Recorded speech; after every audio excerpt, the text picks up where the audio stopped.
Salut à tous, on se retrouve aujourd'hui pour parler du FC Barcelone en ce vendredi 21 mars. On commence tout d'abord avec la trêve internationale parce que ces dernières heures, pas mal de joueurs du FC Barcelone ont joué avec leur sélection. Et on commence tout d'abord avec l'Espagne où il y a pas mal bien sûr de Blaugrana qui jouent.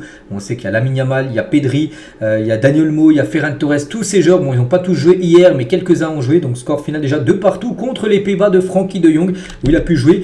Donc Pedri, Lamine Yamal, Cubarsí, Olmo, de Jong et Koundé ont joué avec leur sélection hier soir, donc voilà, il y a eu pas mal d'Espagnols. Et par rapport à ce match nul 2-2 de l'Espagne, ça fait les unes aujourd'hui des journaux, bien sûr sport, donc suspense et peur, hein, voilà, il y a eu du suspense, ils perdaient 2-1, puis ils ont égalisé en toute fin de match, hein. Et l'autre une à Mundo Deportivo, ça parle Merino, voilà, donne l'avis en gros, parce que c'est Mikel Merino, un joueur de Arsenal qui a égalisé pour l'Espagne, donc ça parle pas du Barça, mais plutôt de l'Espagne, bien sûr, les deux unes aujourd'hui où je présente les couvertures chaque jour. Et à noter que lors de cette rencontre, un Pedri qui a actuellement son prime, il fait gros match sur gros match, il était décisif, auteur d'une passe des Pedri lors de cette rencontre contre les Pays-Bas, et Pedri a enregistré 5 contributions directes au but avec l'équipe nationale espagnole, 2 buts et 3 passes D, voilà, donc pas mal bien sûr pour le milieu Blaugrana. Mais le gros coup dur comme de la soirée lors de ce Pays-Bas-Espagne, c'est la blessure de Pau Cubarsí. Donc Pau Cubarsí a dû sortir sur blessure après 40 minutes de jeu face aux Pays-Bas. Vous savez que les trêves internationales, souvent voilà, des blessés. On se souvient dans le passé, Gavi, les gars qui s'étaient fait les ruptures ligaments croisés. Et là, les gars, c'est Pau Cubarsí, on ne sait pas encore ce qu'il a. On espère que ce n'est pas les ligaments croisés. Alors, je pense pas que c'est ça, mais voilà, il est sorti sur blessure, il n'a pas pu rejouer après. Et Cubarsí semble s'être blessé à la cheville droite. C'est une mauvaise nouvelle, bien évidemment. C'est un gros coup dur, surtout quand on sait les prochains matchs qui arrivent. Là, et surtout, il y a pas mal de matchs, quand même 5 rencontres en 14 jours. Et surtout, les gars, depuis 5 jours, depuis le match contre l'Atlético dimanche dernier, ça fait 3 joueurs blessés. Casado, on a parlé déchirure du ligament au genou, donc forfait jusqu'à la fin de saison, forfait 2 mois, donc il ne rejouera pas cette saison. Et Inigo Martinez blessé pour les 4 prochaines semaines. Inigo lui aussi qui a dû annoncer son forfait avant le match là, de l'Espagne. Et maintenant Cubarsí, comme 3 joueurs, comme 2 cadres, 2 titulaires, Inigo et Cubarsí. Bon, Casado c'est pas non plus un cadre, mais ça reste un joueur du Barça. Et 3 blessures là sur les 5 derniers jours, ça fait beaucoup bien sûr. Et c'est un gros coup dur avant le sprint final de la saison là dans les prochaines semaines pour le FC Barcelone. Et Luis de la Fuente, il a parlé de Pau Cubarsí, il a dit il n'a qu'une petite entorse, nous espérons et voulons qu'il soit avec nous dimanche. En principe, cela ne semble pas grave, mais bien sûr, nous ne risquerons rien. Bon, voilà, il dit que lui, c'est pas grave. Voilà, j'ai vu plein de déclarations des fois d'entraîneurs, ils disent c'est pas grave, puis après le joueur fait des tests, puis le joueur est absent pendant 3-4 mois. Donc voilà, il faut attendre les tests, mais voilà, c'est quand même un gros coup dur, bien sûr, la blessure de Pau Cubarsí. On continue avec d'autres sélections, la Croatie contre l'équipe de France de Jules Koundé. Donc défaite de la France 2-0. Donc Koundé a joué, il n'a pas fait un super match, j'ai regardé en plus le match, une 2-3 par exemple aujourd'hui dans le journal de l'équipe, oui, ça vaut son match, 3 ça équivaut à un mauvais match. C'est vrai qu'au Barça, il enchaîne les bonnes performances, mais là avec les Bleus, hier, il a fait un match quand même à oublier. Jules Koundé, à la fin du match, il a pu échanger son maillot avec Rakitic. Donc qui a pris sa retraite internationale, mais il était présent pour ce match. Il a échangé ce maillot parce qu'à l'époque, bien sûr, Rakitic jouait au Barça et il connaît très bien, bien sûr, Jules Koundé. Il y avait également le Brésil de Rafinha qui jouait contre la Colombie, c'était la nuit dernière, et le Brésil s'est imposé 2-1 et Rafinha était auteur d'un but inscrit au bout de 6 minutes de jeu, un but sur penalty.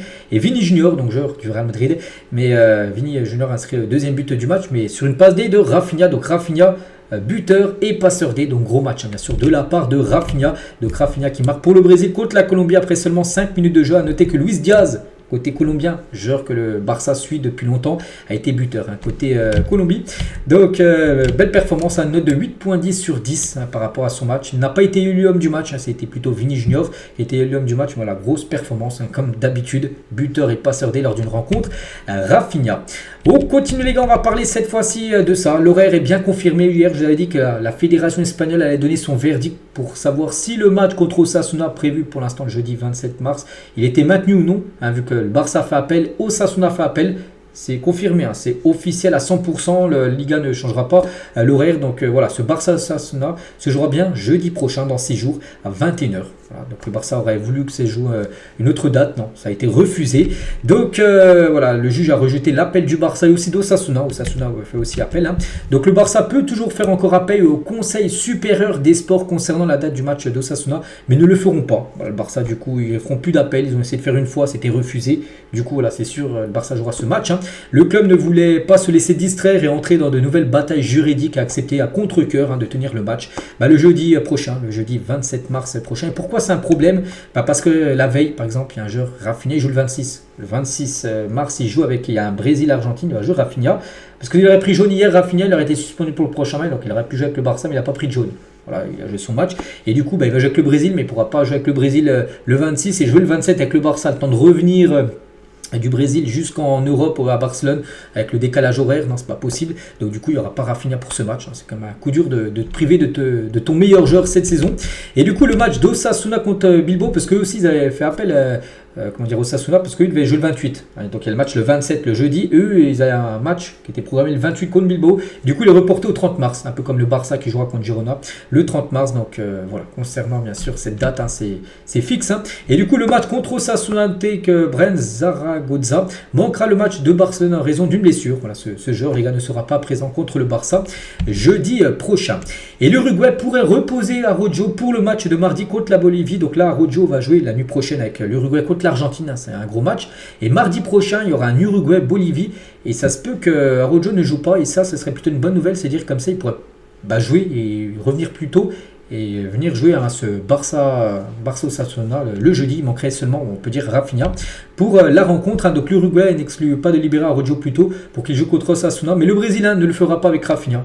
Le Brésil, ils ne vont pas dire à Rafinha, non, on ne veut pas que tu joues avec nous contre l'Argentine pour que tu aies joué avec le Barça. Non, il jouera bien avec le Brésil. Donc Rafinha devrait vraiment pas être disponible jeudi prochain. Et du coup, avec ce match contre Osasuna, donc j'ai un peu dit tout à l'heure, j'ai dit que les gars, sur les 14 prochains jours, enfin quand ça va reprendre les matchs jeudi prochain, il y aura quand même 5 matchs en 14 jours. C'est un match tous les 3 jours. Donc le 27 contre Osasuna, le 30, donc 3 jours après contre Girona, le 2, donc 3 jours après contre l'Atlético Madrid, demi-finale, retour de la Coupe du Roi. Souvenez-vous, match est à 4-4, donc là ce sera le mercredi 2. Ensuite le 5, donc 3 jours après, Barça reçoit le Betis Séville. Et le 9, les gars, le Barça reçoit Dortmund en Ligue des Champions. À noter que les 5 prochains matchs, 4 réceptions, 1 déplacement à Madrid. Voilà, mais surtout 5 matchs en 14 jours. Le rythme va être complètement infernal. C'est pour ça qu'on parlait tout à l'heure de blessures de Inigo, de Marc Casado, de Pau Cubarsí. Et quand tu sais que tu as 5 matchs en 14 jours, et c'est un gros coup dur bien sûr de voir des joueurs blessés. En espérant qu'il n'y en a pas d'autres, parce qu'il reste encore pas mal de matchs pour les joueurs du Barça pendant cette trêve internationale. Tout autre chose, on va parler aussi du Spotify Camp Nou. Donc officiel, le Barça ne reviendra pas au Spotify Camp Nou cette saison. Les autres matchs de championnat et de Ligue des Champions seront disputés au Stade Montjuïc. Souvenez-vous, on en parlait tous les jours des vidéos sur le Barça. En septembre dernier, le Barça, l'objectif c'était de revenir avant la fin d'année. De revenir en 2024, en décembre 2024 dans le stade. Du coup, ça n'a pas pu se faire. Voilà, le Barça devait revenir du coup en janvier, en février, de base. Après, c'était en mars. Après, ça devait être avant la fin de saison. Et du coup, non, ça sera début de saison prochaine le retour. Enfin, pour l'instant, ça se peut que ça soit encore décalé. Voilà, le Barça finira bien la saison du côté du Stade Montjuïc. Il n'y aura pas de retour du côté du Spotify Camp Nou parce qu'actuellement, il est en travaux, mais il aurait pu accueillir des matchs à jauge réduite, mais voilà, c'est pas possible, il y a encore trop de travaux à faire, donc vaut mieux que les travaux avancent le plus rapidement possible que faire revenir jouer l'équipe alors que le stade n'est pas encore prêt. Donc voilà, ce sera retour saison prochaine certainement. On va parler de Christensen et dans la dernière étape de sa convalescence et reprendra l'entraînement la semaine prochaine. Christensen qui est blessé quasiment depuis le début de saison. La dernière fois que Christensen a joué un match pour Barcelone, c'était le 17 août dernier. Il n'a disputé qu'un seul match cette saison, le 17 août dernier. Ça devait être la première ou la deuxième journée de Liga, je ne sais plus exactement, mais voilà. Sinon depuis, il s'est blessé. Il n'a jamais réussi à revenir. Il est très proche du retour Christensen. C'est plutôt une bonne nouvelle quand on sait les blessés, là, Inigo, Cubarsí, 2 défenseurs centraux blessés, avec Christensen peut-être de retour, ça peut être plutôt bon, on va dire, pour les prochains matchs. Et du coup, avec la blessure aussi de Cubarsí pour le match contre Osasuna, donc jeudi prochain, et peut-être Gérard Martin pourrait jouer en défense centrale pour le match contre Osasuna, suite à la blessure de Cubarsí, parce qu'imaginez, donc il n'y a pas Inigo qui n'est pas là, il n'y a pas Pau Cubarsí, peut-être qu'il va être forfait. Imagine Araujo, les gars, il joue avec la Bolivie, donc il ne pourra pas être disponible. Donc tu n'as plus de défenseurs centraux pour le match. Voilà, donc tu vas mettre qui? Donc c'est pour ça que Gérard Martin pourrait potentiellement jouer en défense centrale vu que Cubarsí n'est pas là. Et peut-être avec Araujo si l'Uruguay donne son feu vert pour qu'il revienne bien sûr à Barcelone plus tôt que prévu. Voici les saisons les plus prolifiques du FC Barcelone de l'histoire du club. Donc la plus prolifique, c'est en 2011-2012, donc la colonne en plein milieu, là, 190 buts sur une saison, c'était une moyenne de 2,97 buts inscrits par match. Donc c'est la saison 2014-2015, 175, après 173, 171, 158. Et là le Barça est à 132. Voilà, mais il reste encore une vingtaine de matchs. Et surtout le Barça, le ratio de buts par match est 3,06. Si le Barça continue à avoir ce ratio de 3,06 buts inscrits par match, et ben c'est mieux que toutes les autres, qui a la meilleure c'est 2,97. Donc le Barça peut potentiellement peut-être faire une saison historique en termes de buts inscrits. Comme j'ai dit, le record c'est 190 buts, actuellement 132 buts. Voilà, si tu vas loin en Ligue des Champions, il y a encore les matchs de Liga, si tu continues à marquer des 4-5 buts, n'oublie pas que cette saison, un match sur deux, il y a eu au moins 4 buts marqués à peu près. Hein. Donc voilà, tu peux encore en mettre beaucoup et tu peux bien sûr pulvériser, enfin battre pourquoi pas ce record. Imagine atteindre la barre des 200 buts. Ça peut être un objectif bien sûr pour l'équipe pour cette fin de saison. Et on finit aujourd'hui les gars avec le Classico. Donc on sait qu'il reste déjà pour l'instant un Classico pour cette fin de saison. C'est bien sûr le 11 mai prochain, le match retour de Liga entre le Barça et le Real Madrid, ça c'est sûr. Mais il peut y en avoir deux autres. Hein. Le 26 avril peut-être la finale de la Coupe du Roi. Parce que pour l'instant le Barça a fait 4-4 contre l'Atlético. Mais si le Barça s'impose à Madrid pour le match retour de l'Atlético, le Barça sera en finale. Et le Real qui ont gagné un 0 match aller contre la Real Sociedad, ça pourrait faire un Real Barça en finale bien sûr, et peut-être la finale de la Ligue des Champions aussi le 31 mai, hein. Chaque équipe dans une partie différente, il peut avoir encore potentiellement 3 classicos pour cette fin de saison, un sûr, et peut-être 2 autres. Donc voilà les gars, on finit avec ça aujourd'hui, j'espère que ça vous a plu. À noter aussi, j'y pense, c'est l'anniversaire aussi de Ronaldinho aujourd'hui, un légende hein, du football, légende du Barça. Il fête aujourd'hui ses 45 ans. On pense fort à lui. On lui souhaite un très bon anniversaire. Nous on se retrouve demain bien sûr hein, ici pour prochain numéro sur le Barça. Bonne journée à vous et à demain.